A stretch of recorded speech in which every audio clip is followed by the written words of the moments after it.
እንኳን ደህና መጣ ሚፍታ። እንኳን ደህና ቆያችሁ። ቲክቶክ ምን ላይ ነበር ኤግዛምፕላችሁ? ቶፒካችን ዛሬ ምንድነው? እሱ ስለ ገነት ነበረ። ጀነራሊ ስለ ገነት ያለውን እሳቤና በምድር የተከለከሉ በገነት የተፈቀዱ አሉ አለ በእናንተ በእናንተም በእኛም ይኖራሉ አኪድ። ስለዚህ በምድር ላይ ለምሳሌ በምድር ላይ የማታደርጋቸው በገነት ላይ የምታደርጋቸው ምን አለ? ለምሳሌ በምድር ላይ አሁን በዚህ ታይም ፏ ብዬ እየጨበስኩ ነው፣ የተጠላ ነው፣ የተከለከለ ነው። ገነት ላይ ግን የለም፣ ኔቨር፣ በጭራሽ። የተከለከለ ነው። እየጨበስክ ከሆነ እኮ እዚህም አንድ ከፈጣሪ ጋር ያጣላኛል አምናለሁ። ታዲያ እኮ እኔ ታልኩ ጋር አይገናኝማ። ኦልሞስት ተሃል እኮ ህጉን። ምናልባት ኦቨር ወጥቶ ይሆናል ፎዬ አሁን ያልኩህ ምን እንደሆነ ታውቃለህ? በምድር ተከልክለ በሰማይ የተፈቀደልህ ስለ አንተ ደግሞ እዚህ ፏ ብዬ እየጨበስኩ ነው አልከኝ። ምክንያቱም ሁላችን ከካሜራ ጀርባ እየጨበስን ነው። ይህን ታውቃለህ ጠንቅቀህ ብሮ። ሁላችንም ስህተቶች ሊኖሩን ይችላሉ። ኔስ ግን አስተምሮቱን ነው ፐርሰናል ግለሰቦች ሳይሆን ብራዘሪ ሳያውቁ ያጠፉ ብፁዓን ናቸው ይላል አይደል? አይልም እንደዛ የሚል የለም። ሳያውቁ ሳታውቅ አጥፍተህ ብፁዕ እንዴት ትሆናለህ? ልበ ቀናዎች ናቸው ብፁዕ የሚሆኑት ሰዎች፣ የሚያስታርቁ ብፁዓን ናቸው ነው የሚለው። ለአለማዋሸት እፎይ ምን አለ መሰለህ፣ የ8 ዓመት ጓደኛዬ ክርስትና እምነት ተከታይ ነች፣ እኔ ደግሞ እስልምና ተከታይ ነኝ። 8 ዓመት እስካሁን ጓደኝነት ላይ ነን። ስለዚህ ልቤ ንጹህ ነው እያልክ ነው? ልቤ ንጹህ ነው ብዬ አላምንም። ምክንያቱም ሰው ነኛ። ከኔ በላይ ሀያል ፈጣሪ ያመጣኝ። ማቴዎስ ወንጌል ምዕራፍ 5:8 ጠቀስክና እኮ ብፁዓን ናቸው አልክ። ብፁዓን የተባሉት ደግሞ ልበ ንጹዎች ብፁዓን ናቸው ነው የሚለው። ላለች ነው ይህን ጥቅስ ያልኩህ። የለም ብለህ የነበር ቅድም ላይ፣ አሁን ላይ ደግሞ አላልክ። ገብተዋል አይደል? አንተ እንትን ነው ያልከው። ጥፋት የሚያጠፉ ብፁዓን ናቸው አልከኝ። ጥፋት የሚያጠፉ ሳይሆን የሚለው ልበ ንጹዎች። እኔ ንጹህ ነው ብዬ አላስብም። እኔ የመጨረሻ ርካሽ ሰው ነኝ። ገብተዋል? ምክንያቱም በእስልምና ምን አለ መሰለህ፣ የሚያስጠላ ሙድ ጨብሲ ምናምን ላተቀረቡ ነው ያለው፣ እንዳትቀርቡት ነው ያለው። በእናንተ ደግሞ አትስከሩ እንጂ ጠጡ የሚል ህግ አለ ምናምን መሰለኝ ነው ያሉ። መጠጥኛ ጋር ምን አለ መሰለህ ይላል አፉ። አይ ባጠጣ ጥሩ ነው ይመከራል። ነገር ግን ስለ ሆድ ህመም እንደዚህ ደግሞ ቆይሽ መጠጥ ያለውን እኛ ጋር ያለውን ልንገርህ። በመጀመሪያ ራስን አትናቅ። ዝቅ ማድረግ ራስን ጤናማ ቢሆንም ራስን መውቀስና መስደብ ግን ጤናማ አይደለም። እኛ ምን እናምናለን? በእግዚአብሔር አምሳል የተፈጠርን ገዢ ተደርገን የተፈጠርን ነን። ራሳችንን አንዴ ገዢ ነን። ለፍጡራኖች የትኛውንም እንስሳ ምንገዛ ነን። እኛ ጭንቅላት ተሰጥቶናል ከሌላ ተገዥንን ለአንድ ሱብሃነሁ ወተዓላ ለአላህ ሱብሃነሁ ወተዓላ የምንገዛው ለፈጣሪ ተገዥ ብትሆንም አንተ ደግሞ ለፍጡራኑ የበላያቸው ነህ። አንተ ጠባቂያቸው፣ አስተዳዳሪዎቸው አንተ ነህ። አንተ ነው የምታስተዳድራቸው፣ የምመራቸው አንተ ነህ። አሁን እነሱን ጠባቂያቸው ሆነሃል። ስለዚህ ራሳችንን ሞርክታይዝ ማድረግ የለብንም። ጥፋት ካጠፋን እንኳን መመለስ ነው። ነገር ግን መጠጥ ሌላ አነሳኸው። ስለ መጠጥ ከሆነ እኛ ጋር ስለ ሆድ ህመም አንደኛ ጢሞቴዎስ ምዕራፍ 5 ላይ ነው የተነገረው። አንደኛ ጢሞቴዎስ ምዕራፍ 5 ቁጥር 23 ላይ ስለ ሆድ ህመምህ ወይም ስለ ሆድ በሽታ ጥቂት የወይን ጠጅ ጠጣ የሚል አለ። ልብ በል፣ ስለ ሆድ ህመምህ ትንሽ የወይን ጠጅ ጠጣ ተብሎ ተነግሯል። ያውም በምድር ነው የተባለው፣ በምድር ነው። ነጋ ጠባ ጠጣ። እሺ ጠጣል። ያው ከጠጣህ መስከረህ አይቀርም። ግን ከጠጣህ ብሎ ኔክስት ያስቀመጠው መስፈርት አለ። ያው ስትጠጣ መጠን ነገረህ እኮ መጠን ነገረህ። ስለ ሆድህ በሽታ ብዛት ጥቂት ከተባልክ ስከር ማለት ነው እንዴ? ጥቂትን የወይን ጠጅ ጠጣ። ጥቂት ነው ጠጣ የተባልከው። ጥቂት ከተባልክ ልመጥን ግድ ይልሃል። አይምሮ አለ። ከሰከርክ ደግሞ ኃጢአት ነው ብሎ አስቀምጦልሃል። ገላትያ 5:19 ላይ ስካር ኃጢአት ነው ብሎሃል። ስለዚህ ጥቂት ጠጣ። ለምንድን ነው ጠጣ ያለ? ስለ ሆድ ህመም ነው። ለምንድን ነው ታዲያ የተባለው ከተባለ ካስታወስክ የዛሬ 2000 ዓመት ተወውና ሜይ ቢ አንተ 20 ዓመቶችን የጨረስክ ተወንክ ገና ነኝ። ኢትዮጵያ ውስጥ አስባቸው ከዛሬ 10 ዓመት በፊት ምን ያህል ሆስፒታል አለ? ምን ያህል ጤና ጣቢያ አለ? ትንሽ ነበረ። ስለዚህ ድሮ ላይ አልኮልን እንደምን ይጠቀሙታል መሰለ? እንደ ማደንዘዣ ይጠቀሙታል። እንደ ሆድ ህመም ማደንዘዣነት ይጠቀሙታል። ወይን ደግሞ ካየ ሜይ ቢ ሳይንሱ የምታውቀው ከሆነ ከፍተኛ የሆነ አንቲኦክሲዳንት አለው። በተለይም ሬድ ወይ በመጠኑ መጠጣት ለሆድ፣ ለልብ፣ ለአንጀት እንደዚህ ጤና በጣም በትንጡ ጤናማ ነው። ምክንያቱም ሊፒድህን አንቲ ኢንፍላማቶሪ ነው። የእብጠት ጸረ እብጠት የሆነ እንትን አለው። ስለዚህ ለዛ ከፍተኛውን አንቲ ኦክሲዳንት ስላለው ጠቃሚ ነው በሳይንሱም ማለት ነው። ከዛ አንጻር ሪከመንድ አድርጎታል ማለት ነው። ሪከመንድ አድርጎታል። እንደዛ ከሆነ እፎይ እኔ ጨብሲ ምርጫዬ ነው። እየጨበስኩ እኖራለሁ። ግን ስጨብስ ከፈጣሪ ጋር መጣላት አልፈልግም። ግን ምንድነው እሱ ከመጠጡ ጋር ከእናንተ ጋር የሚነሳው ምን ይነሳል መሰለ? በገነት ውስጥ ይኸውን እኛ በምድር ላይ ነው ለህመም እንድጠጣ የታዘዝከው። ለህመም እፎይ እኔ እዚህ ጋር ምን አለ መሰለ ብራዘር፣ የ9 ዓመት ፍቅረኛ ክርስትና እምነት ተከታይ ነች። እኔ እስልምና ነኝ። አልሐምዱሊላ። ግን አንድ ቀን ክርስቲያን አስብላትም። በቃ እሷ ፍቅር ውስጥ ከገባች ክርስቲያን አትባልም። እሷ ወታለች ከክርስትና ኦልሬዲ። የዲያቆን ልጅ ነች። የትልቅ ሰው ልጅ ነች። ሁሌ ብዙ ነገር ወጣለች። ክርስቲያን አትባልም። አለው ብትልም ወጣለች። የዲያቆን ልጅ ነች። እፎይ በጣም ጎበዝ ተማሪ ነች። የዲያቆን ልጅ ወጣለች። በቃ አልወጣሁም ብትልም በእኛ ልንገርህ፣ በእናንተ ከሌላ ጋር ከተጋባች ወይም ግንኙነት ከጀመረች ኮምፕሊት ድረስ ትዳር ውስጥ ከገባች ከክርስትና ኮምፕሊት ትወጣለች።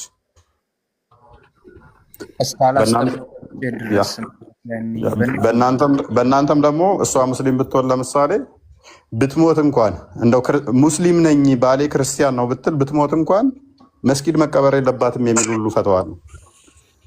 ሙስሊም ነኝ ብላለች። ሎክ ሙስሊም ነኝ ብላለች። አገባችሁ፣ ባሏ ግን ክርስቲያን ነው። ክርስቲያን ነኝም አላልኳትም።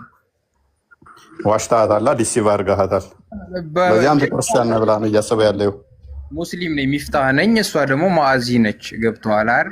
ጀስት ሁሉን ነገር ስማ ተበላ። በቃ ነገ ያዘችህ እያዳመጠች ይሆናል ከስር። ኖ ችግር የለውም። ይህንም አሚን ብዬ እኮ ነው የምቀበለው። ጨብሻለሁ ስልህ እኮ አልሰከርኩም ብራዘሬ።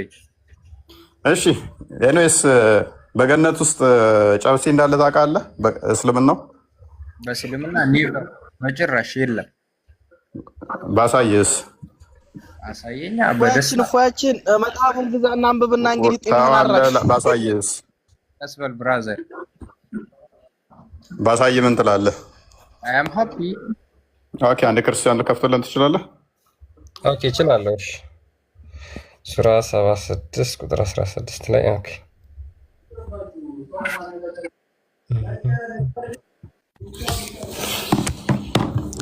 ቸኮልክ እኮ በገነት ውስጥ አገኘው ነበረ ሚፍታ ደረጀ ለስንቻኩልም ገብተዋል። ሀጺነት እናንተ ሳይሆን ፈጣሪ ነው የሚሰጥ። ገብተዋል አይደል?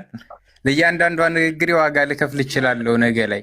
ግን እናንተ ሳትሆኑ አላህ ሱብሃነሁ ወተዓላ ነው የሚያስብልኝ። ኦኬ ቀጥልሽ።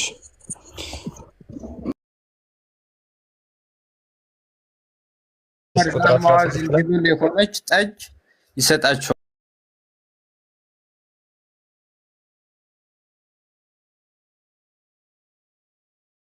የለኳቸው በሆኑ የብርሃን ብርጭቆች የብር ብርጭቆ ሲልቨር የሲልቨር ብርጭቆዎች ይዘዋወርባቸዋል። በእርሷም መበረዣዋ ዘንጅብል የሆነች ጠጅ ይጠጣሉ።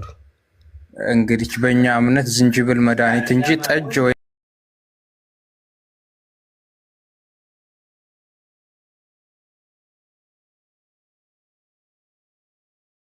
አስበው። ዋናው ጠጅ አለ መበረዝ ብርዙ ነው። ብራዘር ህፃን ልጆች አይደለንም።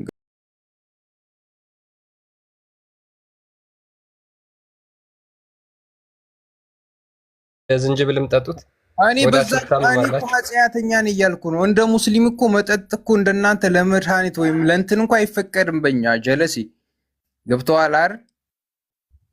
እና እዚህ ለምንድን ነው የምጠጡት? ይሄን እዚህ ጋር እኮ እኔ እንደጨበሱ እኮ የነገርኩት ለፈጣሪ አይደለም። እዚህ ለፎይ ወይም ለክርስቲያን ለእናንተ ለብራዘር ገባን እኮ ነው። እኛ እሱን እኮ በማድረግህ ምንም ሌላ ነገር እያልን ሳይሆን ምንም ብትሉም የሚቀርን ስብ እንትን የሚልብኝ ነገር የለም። ኔቨር በጭራሽ። ኧረ እኛ ያላልንም እኮ ሚፍታ እንዴ ለምን ስሜታዊ ትሆናለህ? አይ እኛ እያልን ያለ ነው አሁን እዚህ ምድር ላይ ቸኮልክ ነው። ሰማይ ላይ አለ እዛ ብትሄድ ይህን ታገኝ ነበር። በሰማይ ቤት እኛ ጋር እንደ አይነት ነገር የለም። መልካም ጽድቅ ስራ ዱንያ ላይ በዛኛው አኬራ ፈጣሪ የሰራሃትን ይመነዳል። መጥፎ ነገር ስራ ፈጣሪ በገሃነብ ያኖራል። ይማሩፍ ነው ብራዘር ሚፍታ አሁን እኮ ለው ጠጅ እንደምትጠጣ ሳየን ያው መበረጃው ጠጅ እንደሆነ እኛ ጋር ትንሽ ወይን ጠጅ ጠጡ ሚላን ነበር። የዝንጅብል ይላል የወይን እኮ አይልም እንደናንተ ጋር የዝንጅብል ነው። ዝንጅብል ደግሞ በዱንያ ላይ ምርጥ መድኃኒት ነው። ልክ የወይን ጠጅ ብቻ ሲሆን ነው ችግር የሚሆነው ማለት ነው። የወይን ጠጅ ስጨብሰው ዱንያ ላይ እያየሁ ነው እንዴት እንደሚያሰክርህ ብራዘሪ። ላሳየሃን የገነት ላይ 37ኛውን ሱራ 45ኛውን ክፈትልኝ ክርስቲያን። የወይኑን ጠጅ ስጨብሰው ገነት ላሳየሃ እኔ 37 45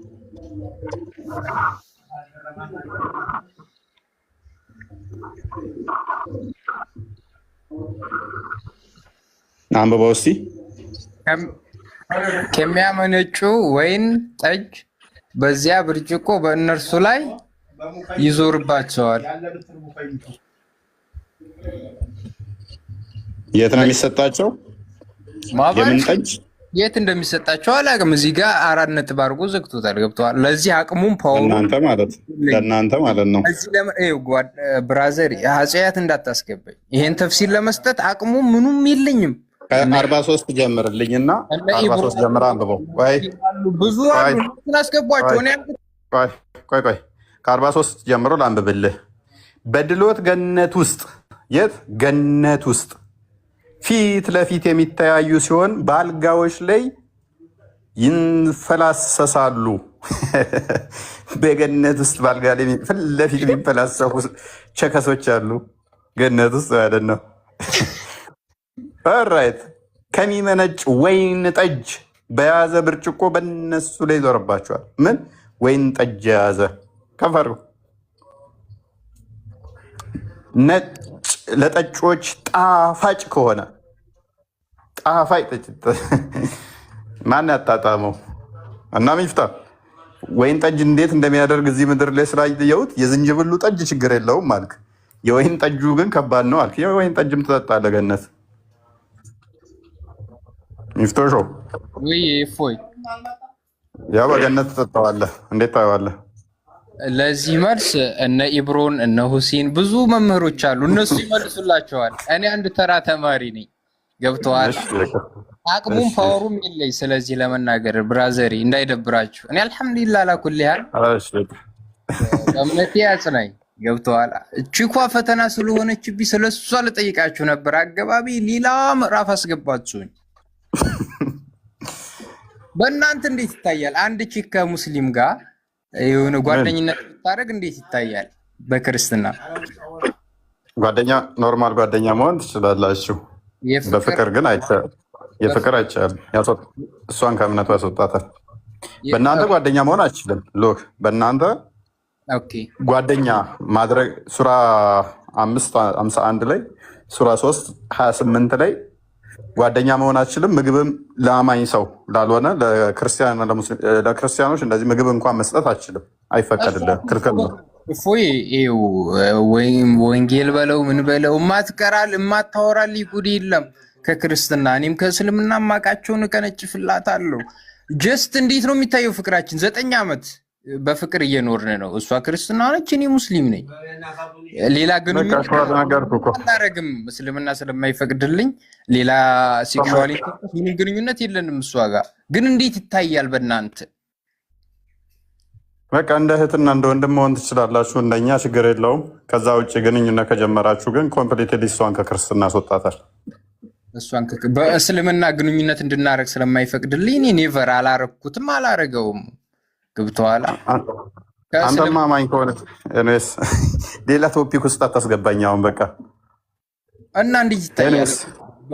አሁን ወደ ወይኑ ጠጅ ተመለስ። የመጣሁት እንድንማማር ነው እንጂ እኔ ስለ እስልምና አውቄ ምናምን አይደለም። ፈጣሪ ያሳውቀኝ እንጂ እኮ እየነገርኩህ እኮ ነው። የሚታየውማ ነገርኩህ እኮ ክርስትናን እስካልተነሳ ድረስ ከአንተ ጋር ትዳር መመስረት ሆነ ምንም አትችልም። እሷ ያስወጣታል ከክርስትና ኮምፕሊትሊ ትወጣለች። እንደዛ ብላ ግን በጣም ጎበዝ ተማሪ አልነገርኳትም አልክ እኮ አልነገርኳትም። እምነቴን እኮ አልክ ቅድም በጨብሲ ሙድ ሆነ ነው ማለት ነው።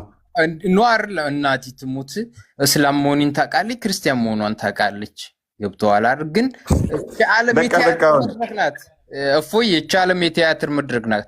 ሀብታም የበላው እንዲሰራለት ብዙ መንገድ ሲሮጥ ድሃ ደግሞ የሚበላው ለማግኘት ብዙ መንገድ ይሮጣል። ግን አንድ ነገር ምን አለ፣ እኔ ሁሌ ይከታተልሃለሁ። እነ ኢብሮን እነ ሁሴንን ምናምን አታስገባቸውም። እዚህ ጋር አስገብተህ ታወጣቸዋለህ። ተማሪዎቹን ታስገባለህ። እኛ እንደማናቃቀህ ነው እንዲ እነሱን አስገባቸው። መምህሮቻችን ሚፍታ አንተ ትሻላለህ። ምናልባት ለአሁን ጥያቄ መልስ ልመልስና ገነት ላይ ነው አክቹዋሊ ቀጥል። አሁን ላነሳው ነጥብ ያው እንደ ስራችን ነው። ዋናው ምድር ላይ ወርደን ነው ፈጣሪን ለመገዛት እስከሆነ ድረስ በምንሰራቸው ጥሩ ስራዎች ደረጃዎች እንበላለጣለን።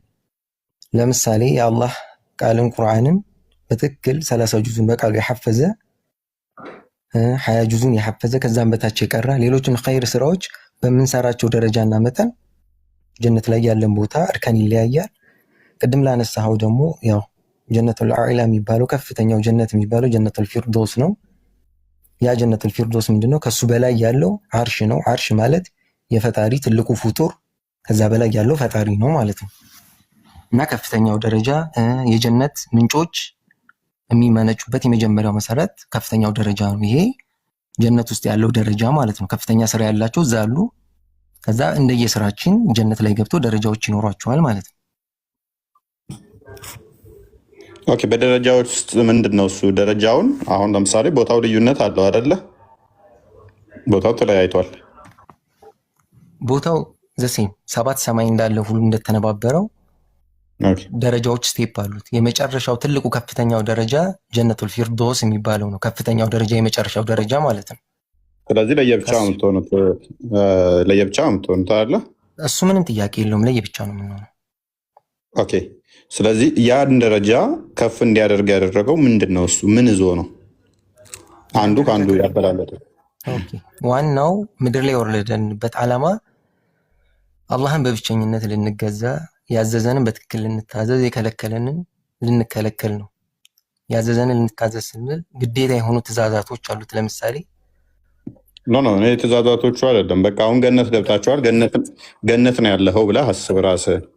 ገነት ውስጥ ግን እንደዚህ ደረጃዎቹ ተከፋፍለው ተቀምጠዋል። አሁን አንደኛው እዛኛው ጋር ነው፣ አንደኛው እዛኛው ጋር ነው፣ አንደኛው እዛኛው ላይ ነው። አሁን ይሄ ሰዎቹ ምድር በሰሩት በቃ በደረጃቸው እንደ ደረጃቸው ገቡ። እዛ ውስጥ እንዳንመጣ ምን ይዟል ነው አሁን እዛ ምን ይዟል? አንዱ ከአንዱ እዛ ምንድን ነው የሚያገኙት? አንዱ ከአንዱ የሚበላለጥበት እዛ። መልካም፣ ያው ቅድም ላይ አንስቼልህ ነበር። አንደኛ ይሄ ጀነቱል ፊርዶስ ከፍተኛው ጀነት ከሱ በላይ ያለው አርሽ ነው። አርሽ ማለት ትልቁ ፍጡር የሆነበት ዙፋኑ ያለበት ቦታ፣ ከዛ በላይ ፈጣሪ ያለበት ቦታ ነው። ሁለተኛ ቅድም ላይ ወንድሜን ጠይቀው አልመለሰልህም ነበር። ከፍተኛ ጀነት ውስጥ የምንጠብቀው ነገር ምንድነው? ፈጣሪን ማየት ነው። ከፍተኛው ጀነት ውስጥ ብዙ ነገሮች አሉት። ለምሳሌ እንደ እስልምና አሁን እዚህ ቁርአን አያው ላይ ያሉት የተጠቀሱት ነገሮች እኛ ከምናውቃቸው ነው እንጂ ሐዲስም ላይ ባለው ዘገባ ጀነት ውስጥ ያለው እኛ ከምናስባቸው ጆሮ ሰምቶት የማያውቀውን አይን አይቶት የማያውቀውን በልብ ታስቦ የማያውቁት ነገራቶች ብዙ ነገራቶች አሉት። ነገር ግን አላገኘኝም ማለት ነው። አላገኘኝም። አሁን ጥያቄን አላገኘው። እሺ በቃ ወደ ጥያቄ ልመልስና እሺ አንዱ ከአንዱ እዛ የሚበላለጡበት እዛ በያዘው ሜቢ አናውቀውም ከሆነ አይ አለው ችግር የለም። እሺ ጨርስልኝ እኮ ምንድን ነው? ምን ይዟል? አንዱ ከአንዱ ደረጃ ውስጥ ለምሳሌ ጀነቱል ፊርዶስ ውስጥ ያሉት ፈጣሪን መመልከት አለ ገነት ውስጥ ፈጣሪ እንመለከት። እሺ ሌሎቹ ማያዩት አለ ያንን ማያዩት ገነት ውስጥ ነገር ግን የምናይትበት ፍሪኩዌንት ይለያያል። ለምሳሌ ጀነቱል ፊርዶስ ውስጥ ያሉት ፈጣሪን በየጊዜው የማየት እድሉን ያገኛሉ። ከዛ በታች ያሉት ደግሞ እንደየስራቸው እየቀነሰ ነው የሚመጣው። የሚያገኙትም እዛ ላይ የሚያገኙት እንክብካቤም ሆነ ገነት ውስጥ የሚያገኙትን ነገራቶች ማስረጃ ይኖረዋል። ምን አልከኝ? ማስረጃ ይኖረዋል ፈጣሪ መመልከት የሚለው ነው ሳይሆን እነኛዎቹ ጀነቱል ፊርዶስ ውስጥ ያሉት በየጊዜው እንደሚያገኙት እነኛዎቹ ጋር ደግሞ እየቀነሰ እንደሚመጣ ከዛ ደግሞ ምንድን ነው ያልከኝ? እነኛዎቹ እንክብካቤ የተሻለ ያገኛሉ እንመነዳው ስለሆነ አንድ ቅድም እንዳነሳህልኝ ማስረጃውንም አሁን ባልዘጋጅ ላቀርበው እችላለሁ። ፈጣሪ ከሚያነሳልን ነገራቶች ውስጥ ገነት ውስጥ ምንድነው ቅናት የሚባል ነገሮችን ልባችን ሁሉ ጥሩ ነገር እንዲያስብ ምቀኝነት፣ መቀናናት የሚለውን ነገር ከልባችን ላይ ያጠፋልናል ፈጣሪ ገነት ውስጥ ስንገባ ማለት ነው። እኔ ማለት እኔ በማገኘው ምንዳ አሁን ምድር ላይ እኔ የተሻለ ህይወት ምኖር ከሆነ ከኔ ያነሰ ህይወት የሚኖረው ሰው እኔ የተሻለ ህይወት ስለምኖር በሚያገኘው ነገር ደስተኛ አይሆንም፣ ያለውን ነገር ከኔ ስለሚያነጻጽር ማለት ነው። ገነት ውስጥ ግን ይህን አስተሳሰብ አላህ ከልባችን ላይ ያነሳልናል። ስለሆነ እኔ በማገኘው ደስታ ከኔም በላይ በሚያገኘው ደስታ አልመቀኝም፣ የማየው የራሴን ብቻ ደስታ ነው ማለት ነው። ገነት ውስጥ ከሚነሱልን ነገሮች ይሄ ነው። ሁለተኛ ላንተም አሁን ጥያቄ የማቀርብልህ ጥያቄ አለኝ። ምድር ላይ ሁሉም ለፍተዋል ገነት የሚገቡ እኛ ጋር ገነት ላይ ገቡ የሚችሉ ሰዎች እነማን ናቸው ብለህ ብትጠይቀኝ በአላህ ላይ ያጋሩ ሰዎች ለገነት ከነሱ እርም ናት። ከዛ ውጭ ግን የትኛውንም ወንጀል የሰሩ ሰዎች ሰላትን 5 አውቃት ሰላትን ሙሉ በሙሉ ሰላትን አልሰግድም ብለው ካቆሙ ውጭ ሁሉም ሰዎች እንደየቅጣታቸው ፈጣሪ ከፈለገ በዝነቱ ምሯቸው፣ ካልሆነ ደግሞ የሰሩትን ወንጀል ያክል ገሃነም ውስጥ ቀጥቷቸው ወደ ገነት ይመለሳሉ። ሁሉም ሙስሊሞች ገነት ይገባሉ ከሱ ያላጋሩት ሲቀሩ፣ ያጋሩት ግን ዘውታሪ ናቸው ማለት ነው። ስለሆነ ምድር ላይ ለምሳሌ አንድ በጣም ጻድቃን የሆነ ያው በእናንተ አገላለጽ ምንድነው ትልቅ ሻህ አለ፣ እንደኔ ደግሞ ተራማኝ አለ። ሁለታችንም አላጋራንም። እሱ ግን ቀን እየጾመ ሌሊት እየሰገደ ብዙ ጥሩ ስራዎችን ሰርቷል። ይሄ ሰውዬ ታዲያ ገነት ውስጥ ገብቶ እኩል በትልቅ ብዙ ስራ በልፋት ሰርቷል። እኔ ደግሞ መደበኛ የሚባሉ ግዴታ ስራዎችን ሰርቻለሁ። ገነት ውስጥ ከገባም በኋላ እኔና እሱ እኩል የሆነ መስተንግዶ፣ እኩል የሆነ ምንዳ መመንዳት ይሄ ፍትሃዊ ነው ብለህ ታምናለህ? እንዳንተ ጥያቄ ማለት ነው። ኦኬ በመጀመሪያ ደረጃ ካነሳኋቸው ሊነሳና አላህ በመጀመሪያ ደረጃ ከልባችን ላይ ቅናትን ያስነሳልናል። ሰው በዛ ሌላኛው በሚያነሳው አልቀናም ብልሃል። መልሰ ደግሞ ምን ብለህናል? ደረጃዎች ይበላለጣሉ። ለአንደኛው ከፍ ያለ ይሰጠዋል፣ አንደኛው ደግሞ ዝቅ ያለ ብለናል። ከፍ ያለና ዝቅታን ካወቅነው ባወቅንበት ቅጽበት ቅናት የለም የሚለው ይወድቃል ማለት ነው። እንዴት ነው የሚወድቀው? ምን የሚል አዲስ ቁርአን ደግሞ አለ? ልቦቻቸው የሚፈልጉትን ነገር ሁሉ ይሰጣቸዋል የሚላለ አሌስ ግጭት ይሆናል ማለት ነው። ልቦቻቸው የሚፈልጉትን ሁሉ ያገኛሉ ከተባለ አንተ ባልከ መሰረት ደግሞ የሚከለከሉት ካለ እነኛዎቹ ሲያገኙ እነኛዎቹ የሚከለከሉት ካለ ልቦቻቸው የሚፈልጉትን ሁሉ ይሰጣቸዋል ከተባለ ሁለቱ ግጭት ነው የሚሆነው ማለት ነው። ግጭት ነው የሚሆነው። ምክንያቱም ለምንድነው እሱ ልቦቻቸው የሚፈልጉትን ሁሉ የሚሰጣቸው ከሆነ የተሻለ የሚፈልገው ማለት ነው። የሰው ልጅ በባህሪው የተሻለ ይፈልጋል። ይሄ ደግሞ ሐዲስ ላይ ማሳየት ይቻላል። ኢብን እርሻ እንኳን ሲጠይቁት የአዳም ልጅ ፍላጎት አይሞላም ብሎ የተናገረበት አለ። በገነት ውስጥ ገብቶ እርሻ እንኳን ይጠይቁታል፣ ሄደን እንረስና እንዝራ ብለው ማለት ነው። እሱ ብቻ ሳይሆን ደግሞ በቀራ ላይ 26ኛው ላይ ምግቡ ራሱ ሰልችቷቸው ሲያማርሩ እናገኛለን። ወደ ማማረር ውስጥ ቅሬታ ውስጥ ገቡ ማለት ነው። ቅሬታ ውስጥ ገቡ ማለት አለመደሰት መጣ ማለት ነው። አለመደሰት መጣ፣ ሌላ ተጨማሪ ነገር የተሻለ መፈለግ ውስጥ ገቡ ማለት ነው። ይሄ ደግሞ ቁርአኑን አንቀጽ ታቀርብልኝ ትችላለህ? ኦኬ፣ አንዴ ክፈትልህ። ክርስቲያን መክፈት ትችላለህ? ክርስቲያን እችላለሁ።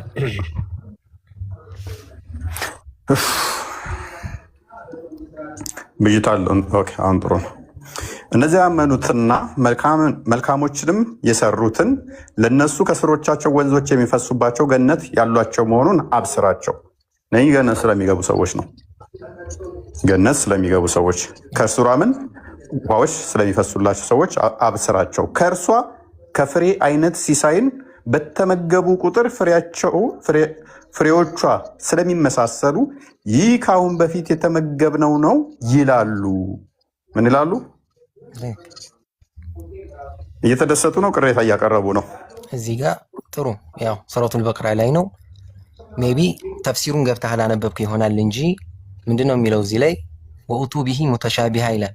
ተመሳሳዩ ስለቀረበላቸው ከዚህ በፊት ቆይ አንዴ ተፍሲሩ እንደዛ አይደለም። እሺ ቀጥል። ኦኬ እኔ ልጨርስና አንዴ ሜቢ ስለተማርኩት ይህን ትምህርት ለማስረዳት የቻልኩትን ለማስረዳት ልሞክር። ዋናው መማማር ስለሆነ ማለት ነው። እዚህ ላይ የሚጠይቁት ጥያቄ ምንድነው? እንዳተባለው ቁርአኑ ላይ ከስሮቻቸው ወንዞች የሚፈርሱ አትክልቶች ይቀርቡላቸዋል። በዚህን ጊዜ የምድር ሰዎች ምን ብለው ይጠይቃሉ? ከአሁን በፊት የተመገብነው ይላሉ። እነርሱም ተመሳሳይ ሆኖ የተሰጡት የሚለው ጋር ሜቢ ኢብን ከሲር ተፍሲር ላይ ገብተህ ካየኸው የሚቀርብላቸው የጀነት አትክልቶች እንደተገለጸልን ምድር ላይ ያሉትን አይነት ተመሳሳይ ናቸው። ለምሳሌ ሙዝ ከሆነ ተመሳሳይ ሙዝ፣ ብርቱካን ከሆነ ተመሳሳይ ብርቱካን ነው። ነገር ግን በጣም ይለያሉ፣ በጣም ይለያሉ። ይህም የሆነበት ጥበብ ምንድን ነው? አንድ ሰው የማያውቀውን ነገር ለመቅመስ ኢንተረስትድ አይደለም።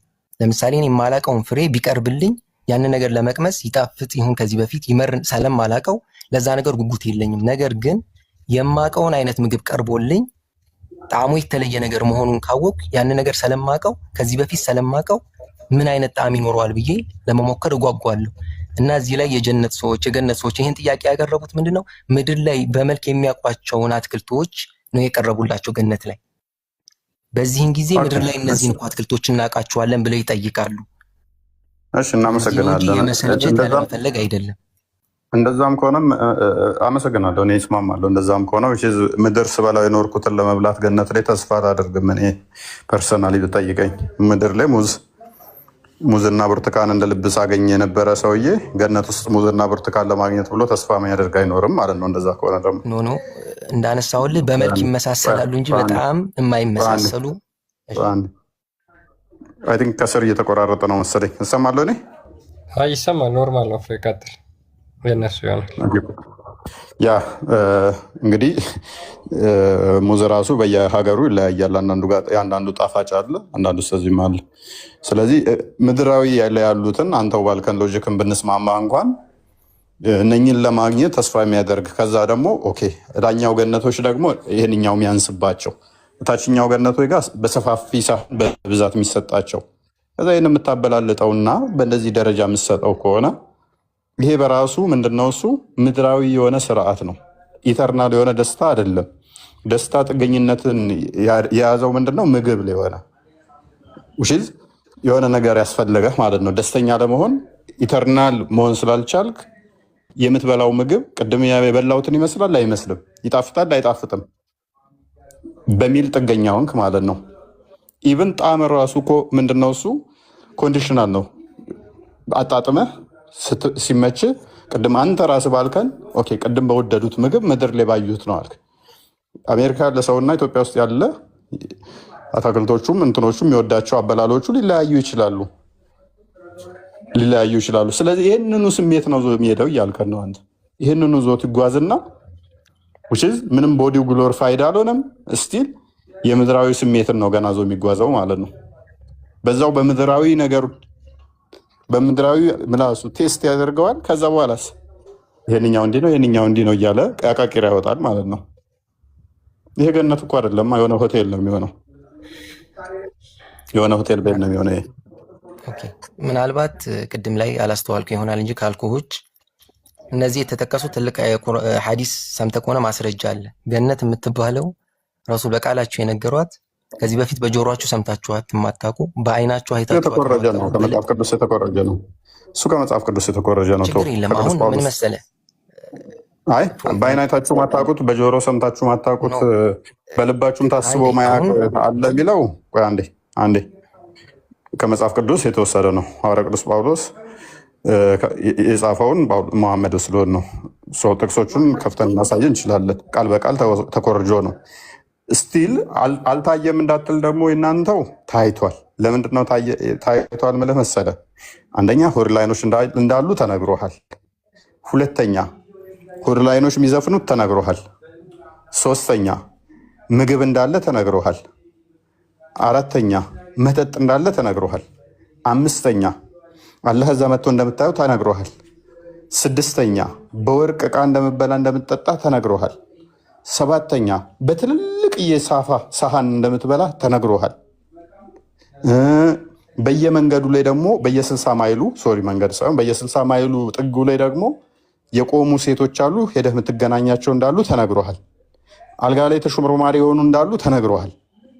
ዘሆል ሄደህ አላየሃቸውም እንጂ ዘሆል ተነግሮሃል። አልሰማሁም ማለት አትችልም። ተነግሮሃል። ዘፈናቸው እንኳን ሳይቀር ሁላይኖች እንኳን የሚዘፍኑልህ ሳይቀር ተነግሮሃል። ስለዚህ ጆሮ ያልሰማት በልብ ያልታሰበች ማለት አትችልም። በልብህ እያሰብክ እኮ ነው። ሁር ላይን የሚባሉ አሉ ሴቶች እያልክ እያሰብክ ነው። ዘፈን ይዘፍኑልኛል እያልክ እያሰብክ ነው። ገነት ውስጥ ስንገባ ምግብ በላለው እያልክ እያሰብክ ነው። በልብህ እያሰብከው ነው። አልበላኸው ግን እያሰብክ ነው። አልሰማውም እንዳትል ተነግሮሃል። ስለዚህ ጥቅሱ ሚስኮት ነው ያደረገው፣ ስህተት ነው። ሜቢ በአካል ሄደን አላገኘ ነው፣ እሱ ሌላ ጉዳይ ይሆናል። አሁን ካነሳውልህ ነው። ያው ገነት በእነዚህ የምንገድባት ነገር አይደለችም። ፈጣሪ በየጊዜው ሁሌ የሚያስውባት ሁሌ የሚጨምራት የምትዋብ ነገሮች ነው። አሁን እነዚህ ነገሮች የተጠቀሱት ለምንድን ነው? ገነት የሚባል ነገር አለ ብቻ ብለን ከምንጓጓ ከምናውቃቸው ነገሮች የተጠቀሱ ናቸው። ቅድም ላይ ሜቢ ያነሳው ነጥብ አለ። አሁን እኔ የምወያየው ለምሳሌ አሁን እዚህ ስገባ እውነት ለመናገር የክሪክር የዲቤት አይነት አይደለም። የማውቀውን አውቄ፣ ሁለተኛ በእስልምና ላይ የሚነሱ ጥያቄዎች ነጥቦች ካሉ እኔን የሚያስተምሩኝን ነገሮች ነጥብ ወስጄ ኖርማሊ እውቀቴን ለማሳደግ ለማስተካከል ነው የገባሁት። ቅድም ላነሳህልኝ ነጥብ እኔ ማምነው ቁርአንም ሐዲስም ከማንም ተኮርጆ የመጣ ሳይሆን ቁርአን የአላህ ቃል፣ ሐዲስ የነብዩ መሐመድ ሰለላሁ ዐለይሂ ወሰለም ንግግር እንደሆነ ነው በተግባር ያሳዩት ማቀው። ለምሳሌ ከጳውሎስ ተኮርጃለሁ ያልከውን የሚኮረጅ አይደለም። እንደ አንድ ሙስሊም እኔ የምቀበለው ነጥብ ፋላሲ አይደለም ማለት ነው። በቃ የነገሩንን ይዘነው የምንሄደው ነጥቦች ናቸው እነዚህ ነጥቦች። አሁንም የቁርአኑ አያት ላይ ማብራሪያው ላይ እንደሰጠው ውስን የሆኑ ነገሮች ተነግረዋል ገነት ላይ። እነዚህ ነገሮች የኛን ኖርማሊ ስለ ገነትን ያለንን እሳቢያችንን እንድንጠነክር ነው እንጂ ገነት ከምናስባት በላይ የሰፋች ትልቅ የሆነች ነገር ናት ማሰብ የምንችለው ማለት ነው። ከሁሉም ነገር ደግሞ ገነት ውስጥ ከሚያስገባን ከትልቁ ከምንዳዎች ሁሉ ምንዳ ምንድነው? ፈጣሪ ማየት ነው፣ እንደኛ ማለት ነው። ፈጣሪ ማየት ነው። አላህም በቁርአን ላይ ይጠይቃችኋል የምትፈልጉትን ነገር ሰጥቷችሁ አይደል እንዴ ሲል፣ ሁሉን ነገር ሰጥተህናል በቅቶናል ሲል ምን ጭማሪ ትፈልጋላችሁ ይላሉ። በዛን ጊዜ አንተ ማየት ይጠይቃሉ።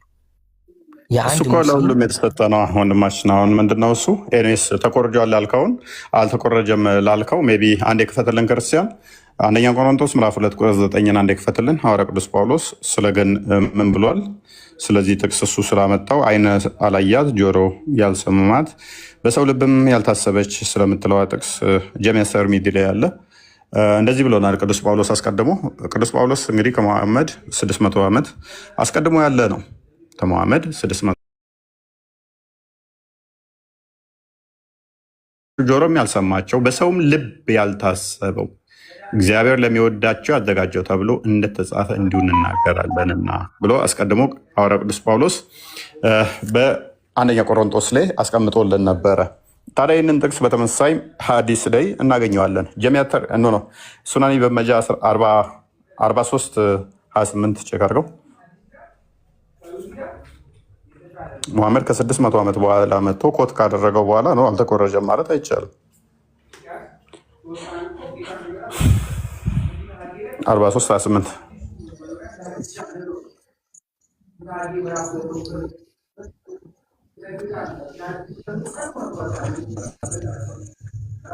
ኦኬ ቀጥል አንብቦ። it was narrated from Abu Huraira that the messenger of Allah said ያለ መልእክተኛ እንደተናገረው አቡ ሁረይራ እንደተረከው ይላል። አላህ says አላህ እንደዚህ አለ I have prepared for my righteous slave that which no eyes has seen no ear has heard and it has never crossed the mind of a man። አላህ እንደዚህ ይላል እኔ ለጻድቅ ባሪያዎች ያዘጋጀሁት አይን ያላየውን ጆሮ ያልሰማውን እንዲሁም ደግሞ በአእምሮ ያልታሰበውን ነው። ያ ከፈቀደ ስለዚህ ቀጥል። ሀሳብ ባነሳ ምናልባት ነቢ ሙሐመድን ያው ታሪክ አንብበ ሊሆን ይችላል። ነቢ ሙሐመድ ማለት ማንበብን መጻፍ የማይችሉ ነብይ ናቸው እና ማንበብን መጻፍ የማይችሉ ነብይ እንዴት ሜቢ ካነሳህልኝ ነጥብ ኮርጀው ሊጽፉት ይችላሉ ብለህ ታስባለህ? ትልቁ ፈጣሪ ነቢ ሙሐመድን ከላከባቸው ነገሮች ጥበባት አንዱ ማንበብን መጻፍም አይችሉ። ይህንን በጣም ታውቀዋለህ። አይ እኔ አላውቅም፣ አንተ ነው የምታውቀው። አንድ ሰው ለመኮረጅ የግድ ፏድ አትድከም፣ ይሄ አይገባውም። ተው ተሳስተሃል። እንደዚህ አይነት ንግግር የለም። ፏድ ይሄ አይገባውም። አፈር አባቱ ይብላ። አትድከም ብራዘር። ሚፍታውን ተመታ ማለት ነው። ሚፍታ ተመታ፣ ገብቶሃል? ኤኒዌይስ ፏድ ለመኮረጅ የግዴታ መጻፍና ማንበብ ብቻ ነው ያለህ ማን ነው እሱ? ለምሳሌ ግዴታ ከአንድ መጽሐፍ ኮርጇል የሚባለው የሆነ ሰውዬ ያንን መጽሐፍ ማንበብ ሲችል ነው። አንብቦ መጽሐፍ ሲችል ነው እንጂ ማን ነው ነሰሰርሊ መጽሐፍና ማንበብ ማይችል ሰው መኮረጅ አይችልም ያለህ ማን ነው? በምን አይነት መልኩ መጽሐፍና ማንበብ የማይችል ሰው ከሌላ መጽሐፍ እንዴት ሊኮርጅ ይችላል? ለምሳሌ በመስማት ይኮረጃል። ይህንን ነገርኩ። ለምሳሌ አንተ አሁን አላነበብከውም ይሄንን። ስለዚህ እኔ ስናገር ከሰማ ህልመኛው ፕሊስ ጣልቃ አትግቡ። ጣልቃ አትግባ። ቆይ ፕሊስ መሐመድ እንደሚጽፍና እንደሚያነብ አሳያለሁ። ኔክስት እንደሚጽፍ አሳያለሁ። ግን ፎርሴክ ኦፍ አርጉመንት ግን ትሰማለህ? አይጽፍም ብዬ ልስማማለህ። እንደሚጽፍ አሳያለሁ፣ እንደሚያነብ አሳያለሁ። ግን ለመኮረጅ ነሰሰርሊ መጽሐፍና ማንበብ ብቻ ነው ያለህ ማን ነው? አሁን እዚህ ጋር ምናልባት በአንተ ሀሳብ ልስማማ ብዬ ነው እንጂ ኖርማሊ የሚያስኬድ አይደለም። አሁን ምን ብዬ ልንገርህ? ከድሮ ቀድሞት መጣ እሱ። ቆይ አሁን እኮ የለው አንተ አርጉመንትን የገነባኸው ምንድን ነው? እሱ መሐመድ አልኮረጀም ለማለት መሐመድ መጻፍና ማንበብ አይችልም የሚል ፐርሚስ እዛ ላይ ነው የገነባኸው። እኔ ደግሞ የአንተን ፐርሚስ ተስማማውልህና እሺ መሐመድ መጻፍን ማንበብ አይችልም፣ ነገር ግን ማን ነው መጻፍና ማንበብ ማይችል ሰው መኮረጅ አይችልም ብሎ ያለህ ማን ነው? ትክክል። አሁን እያነሳ ያለው አርጉመንት የፋለሲ ሀሳቦችን ነው። እኔ አሁን እምልህ ምን እንደሆነ ልንገርህ። ምን አይነት ፋላሲ ሰራው? ምን ፋላሲ ሰራው? አንዴ ማነሳቸው ነጥቦች ቆይ ፏድ፣ ምክንያቱም ከስር ከ1000 ሰው በላይ አለ። ይሄንን እንግሊዝኛውን ከነ ያላነበበ አለ። እኛ ስንላውን ሰምተዋል። አይን አላያት ጆሮ ያልሰማት በሰው ልብም ያልታሰበች እግዚአብሔር ለወዳጆቹ ያዘጋጀው ምትለውን ስናገር ሰምቶ ሰው አይኮርጅም ማንበብና መጻፍ ማይችል ከሆነ ኖ መኮረጅ አችልም ብሎ መዝጋት ውጪዝ ስህተት ነው። መጻፍና ማንበብ እንኳን ባይችል አንድ ሰው ከሰማ መኮረጅ ይችላል። የሰማውን ነገር መኮረጅ ይችላል። ቁርአን ላይ ደግሞ በተመሳሳይ ሙሐመድ ጆሮ ይሉት ነበር። ታውቃለህ ብዬ አስባለሁ። ጆሮ ማለት ጆሮ ጠቢ ወይንም ደግሞ አድማጭ ነገሮችን የሚሰማ ማለት ነው። ጠባሪክ ላይ በደንብ ያስቀምጠዋል። ይህን ለምንድን ነው ያሉት ሲባል እየሄደ ከመጽሐፉ ሰዎች ያዳምጣቸው ነበረ። ስለዚህ የሚያዳምጥ ከሆነ መኮረጅ ደግሞ ሲምፕል ነው። ስለዚህ አንተን አርጉመንት አሁን ዲቨሎፕ አድርገው መጽሐፍና ማንበብ ማይችል ሰው መኮረጅ እንደማይችል አንተ አሳምነኝ። አሁን እዚህ ጋር ማነሳልነትም ማለት ነው እንደ ሙስሊም አሁን ጥያቄ ሳቀርብ ቁርአንና ሐዲስ ማስረጃዎች አሉ። ለምሳሌ ሐታ የሐዲስ ማስረጃዎች አላህ ምን ይለናል? ኢን ሁወ ኢላ ወህዩን ዩሃ ይላል። እሱ ከሚወርድለት ወህይ ውጭ ሌላ ነገር የሚናገር አይደለም። ሐታ ቁርአን የአላህ ንግግር ነው። ነገር ግን ሐዲስ በእሳቸው በወህይ መካከል ላይ የተነገረ ንግግር ነው። ከእሳቸው ከራሳቸው የሚያመነጩት ምንም ነገር የለም ነቢ ሙሐመድ። ስለሆነ እኔ አሁን እንደ ሐሳብ የማቀርብልህ ሌላ መጽሐፎች ተኮርጀዋል ወይ ከመጽሐፍ ቅዱስ ተኮርጀዋል የሚለው ማለት እኔ አልቀበለውም። ለምሳሌ እንደ አንድ ሙስሊም ቁርአንና ሐዲስ ቁርአን የአላህ ንግግር ነው፣ ሐዲስ ነቢ ሙሐመድ ተግባርና ንግግር ነው ብዬ ነው ማምነው። ከእንትና ኮረጁ አልኮረጁ አሁን ለምሳሌ እንደ ሐሳብ ነው እንጂ ማንበብና እንትን የማይችል ሰው አይኮርጅም የምልህ ይኮርጃሉ የምንል አይነት ሐሳብ ያለን ሰዎች አይደለም። እንደ ሙስሊም እንደዚህ አይነት ሐሳብ ማንሳት አሁን የመጀመሪያ እንዳካሄድ ስተት ነበረ። ቁርአን የአላህ ቃል ነው፣ ሐዲስ ነው አለ።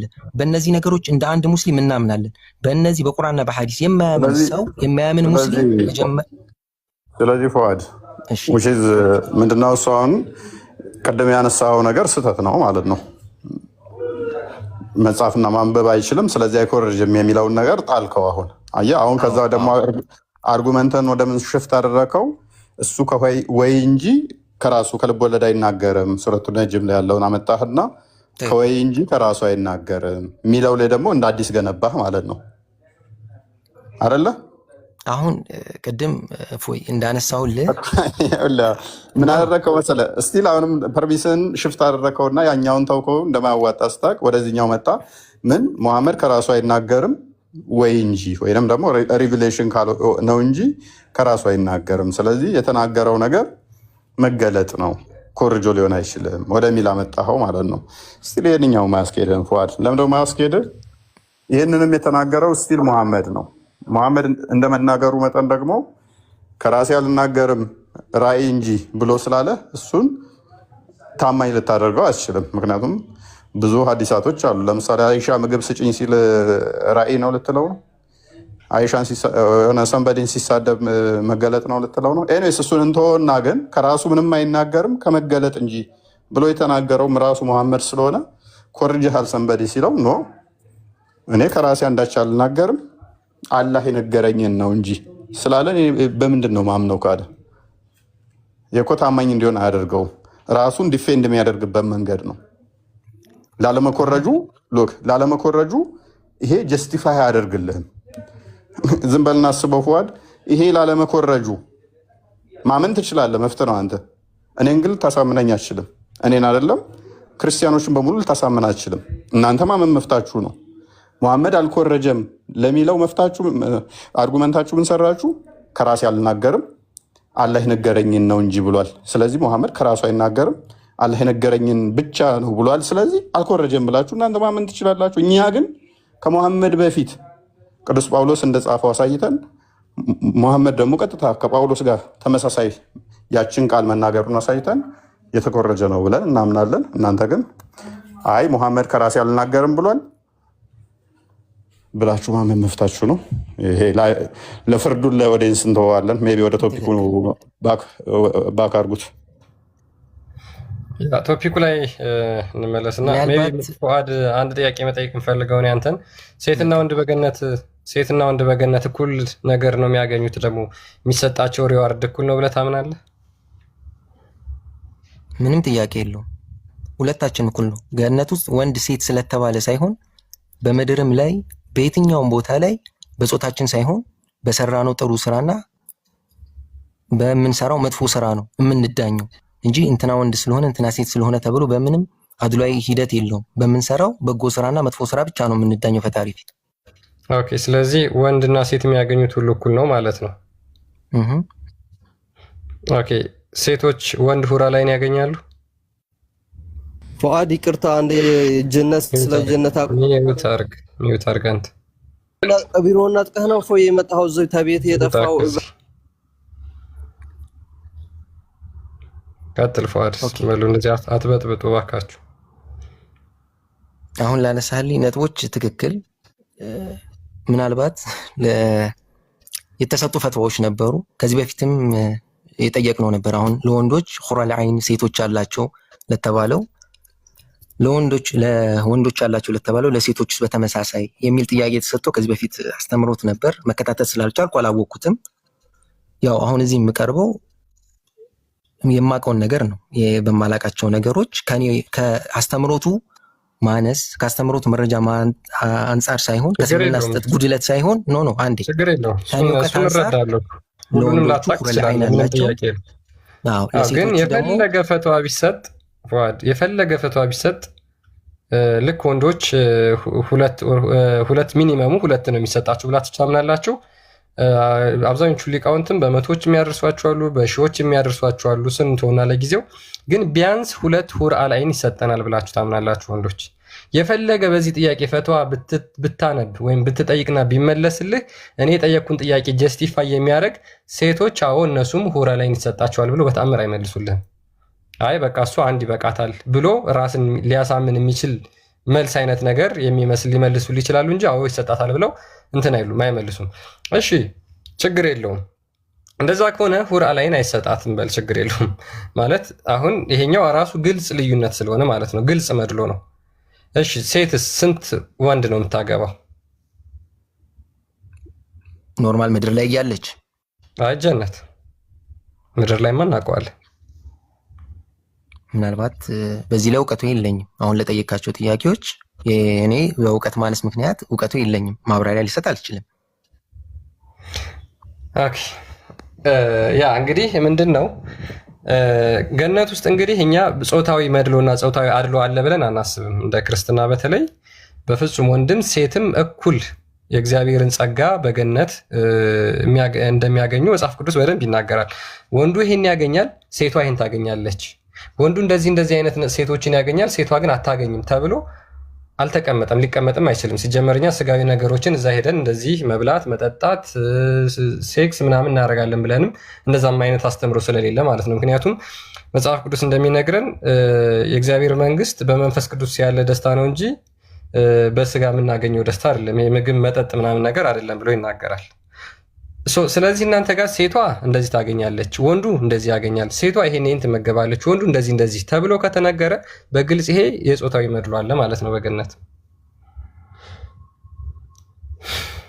ክርስቲያን አንድ ጥያቄ ልጠይቀው ፈዋድን በዚሁ በተያያዘ ይቻላል። መልካም እሺ ፈዋድ፣ አንድ ሴት በምድር ላይ ያለች ባሏ ቢሞት ሌላ ወንድ ማግባት ትችላለች? እዚህ ምድር ላይ ያለች ሴት የሙስሊም ሴት?